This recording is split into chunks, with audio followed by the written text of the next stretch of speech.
नमस्कार, आज मैं आपको एक मोर और मोरनी की कहानी सुनाऊँगा।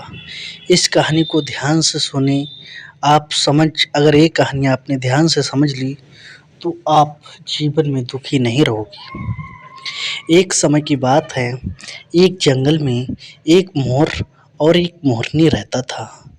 मोर और मोरनी दोनों साथ रहते थे, लेकिन कुछ उन्हें ऐसा श्राप लगा था जिससे वह रात में दोनों लोग एक नहीं हो सकते थे। ऐसे ही दोनों लोग बातें करते रहते थे। जैसे ही शाम होती थी, दोनों लोग अलग हो जाते थे। मोर मोरनी से कहता है कि मोरनी, मैं बहुत दुखी हूँ।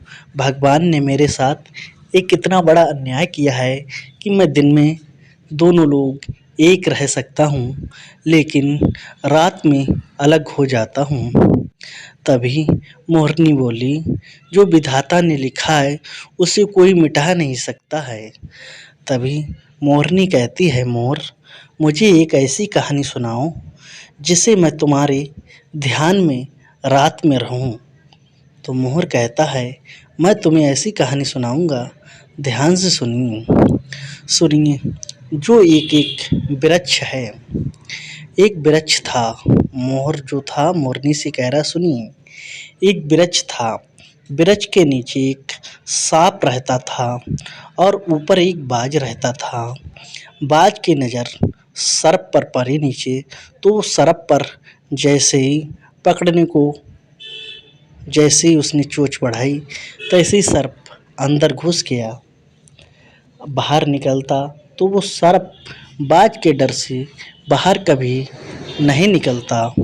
जब वो सर्प बाज के डर से नहीं निकलता, मोर कह रहा है मोरनी से, ध्यान से सुनो। उसी समय वहाँ के जो राजा थे, वीर विक्रमादित्य, वो दूसरों का संकट हर लेते थे। जब वो उधर से निकले, तब सर्प ने कहा, हे महाराज, आप दूसरों का संकट हर लेते हो, मेरा भी संकट हर लो। तभी सर्प राजा कहते हैं कि बताइए कैसा संकट है। तभी सर्प कहता है कि जो ऊपर बाज बैठा है वो मुझे मार डालेगा, इसलिए तुम मुझे यहाँ से कहीं दूर ले चलो।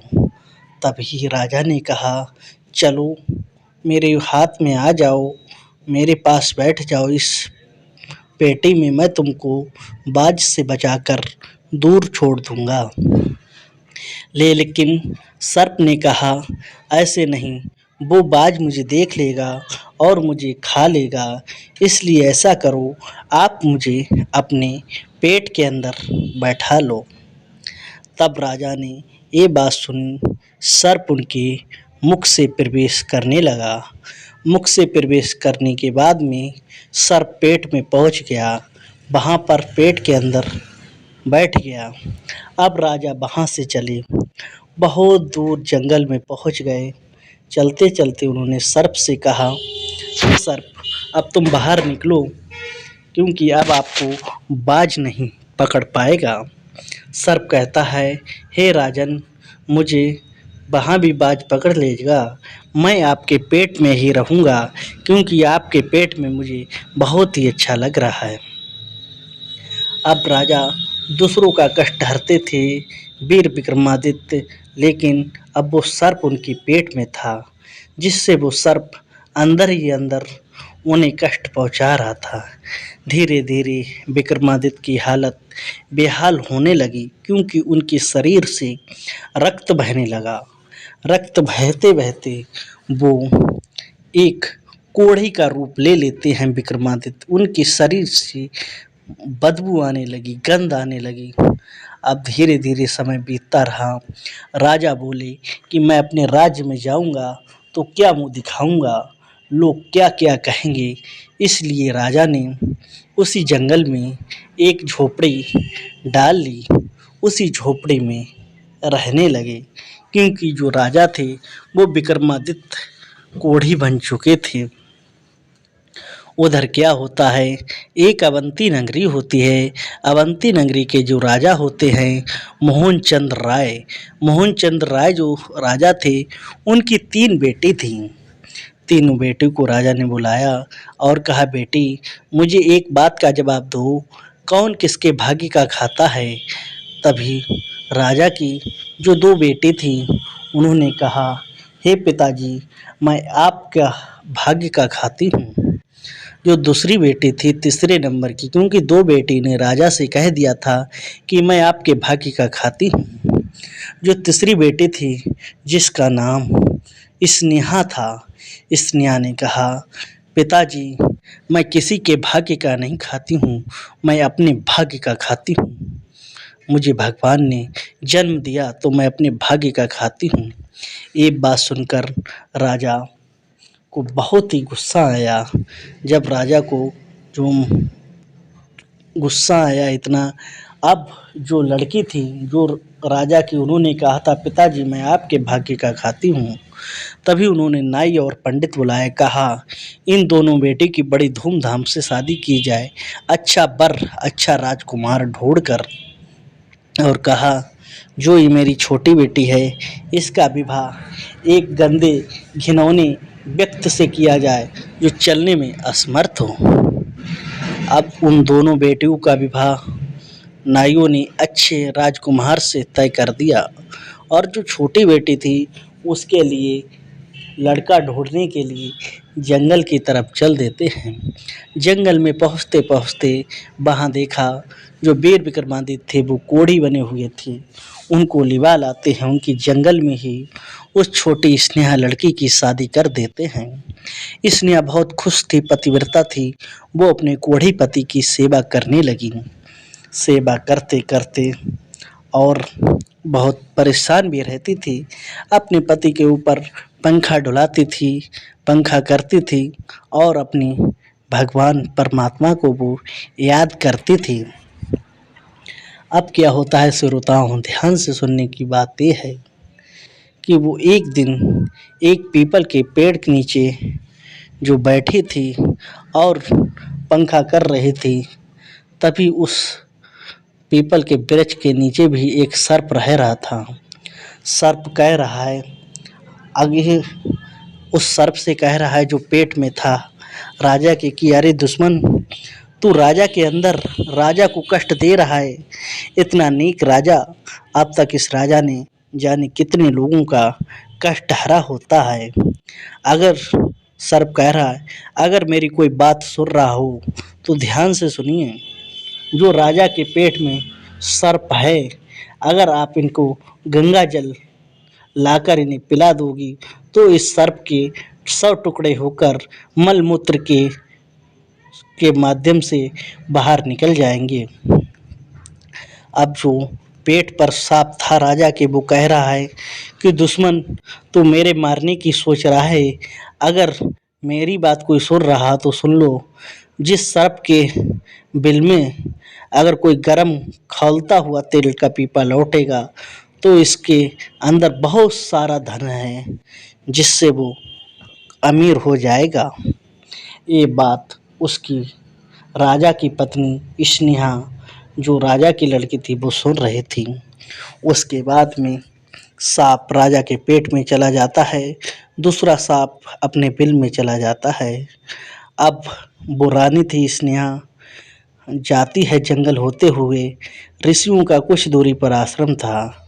महान संतों से कहती है, महाराज मुझे अपने पति की दवा बनानी है, आप मुझे कुछ गंगा जल दे दें। तब उन्होंने गंगा जल दिया, गंगा जल लाके उनको पिलाया और उस सांप के 100 टुकड़े होकर मलमूत्र के माध्यम से निकल गए। जब वो निकल गए तो धीरे धीरे राजा की जख्म सही होने लगी, सुंदर काया आने लगी। अब उस बेटी ने, राजकुमारी ने कहा, हे पति, मैं औरत हूँ, मैं बाहर नहीं जा सकती हूँ, आप जाइए और एक पीपा तेल खरीद लाइए। अब राजा जाते हैं, एक पीपा तेल लेके आते हैं विक्रमादित्य, क्योंकि लड़की को भी नहीं पता था ये राजा हैं। अब एक पीपा तेल लाकर वो लकड़ी एकत्रित करके उस तेल को गर्म करती है। गर्म करके कहा, आप क्या कर रही हो? राजा ने कहा। तभी वो कह रही, इसका जवाब मैं तुम्हें बता दूंगी। फिर वो गर्म तेल उस सांप के बिल में डाल देती है। जैसे ही सांप के बिल में तेल गर्म पहुंचता है, सर्प वहाँ मर जाता है। उसके बाद अपने पति से कहती है, इसकी खुदाई करो। खुदाई करके देखा तो उसमें बहुत सारा सोने चांदी हीरा जवाहरात निकले। उन्हें बेचकर राजा ने उस बेटे ने कहा, मेरे पिताजी ने मुझे निष्कासित कर दिया था, आप पिताजी से सुंदर महल बनवाइए ऐसी जगह पर। अब वो सोने चांदी के घड़ों से वहाँ पर एक सुंदर सा राजमहल बनता है, उसमें रहती है वो। उधर क्या होता है, उस बेटी के जो पिताजी थे उनके ऊपर किसी राजा ने चढ़ाई कर दी। अब वो राजा जान बचाने के लिए फटे पुराने वस्त्र लेकर घूम रहे थे। जब नज़र पहुंची उन्हें जंगल में प्यास लगी थी। जब पानी के लिए पुकारा कि इस महल में कोई हो तो मुझे पानी पिला दे, तब बेटी ने देखा कि ये तो मेरे पिताजी हैं। पिताजी, ये हालत आपकी कैसी हुई? क्योंकि पिताजी ने पहचान नहीं पाया कि मैंने जिस बेटी की शादी एक कोढ़ी अपाहिज के साथ की थी, वो इतना बड़ा आदमी कैसे हो सकता है। अब उसने पानी पिलाया। अब धीरे धीरे विक्रमादित्य के सारे जख्म ठीक हो चुके थे। तब उसने कहा, ये मेरे पिताजी हैं। इन्होंने कहा था, तुम किसके भाग्य का खाती हो? मेरी दो बहनों ने कहा था कि पिताजी मैं आपके भाग्य का खाती हूँ। मैंने कहा था मैं अपने भाग्य का खाती हूँ, इसलिए पिताजी ने आपको कोढ़ी समझकर मेरी आपसे शादी की थी। तब बेटे ने कहा, राजा ने कहा, कोई बात नहीं है। विक्रमादित्य ने कहा, मैं इनका राज्य पुनः वापस कर पाऊंगा। राजा अपने राज्य में जाते हैं, अपनी सेना को सजाते हैं, अपने ससुर का राज्य दोबारा वापस करवाते हैं, फिर सब कुशल रहने लगते हैं। दोस्तों, सब लोग अपने अपने भाग्य का खाते हैं। मुझे ऐसे जीवों पर दया नहीं दिखानी चाहिए जिनके जहर से हम मर जाएं। लालच लोग, जो लालची लोग तरह के व्यक्ति होते हैं, जो लालची होते हैं, उनकी हमें कभी मदद नहीं करनी चाहिए। जो मेरा दुश्मन हो, शत्रु हो, उसकी भी मुझे मदद नहीं करनी चाहिए। इस कहानी से आपको ये शिक्षा मिलती है कि मदद किसी की करो, देख कर सोच और समझ कर करो। अगर आपको ये वीडियो अच्छी लगी हो तो लाइक शेयर, चैनल को सब्सक्राइब जरूर करें। जय हिंद, वंदे मातरम।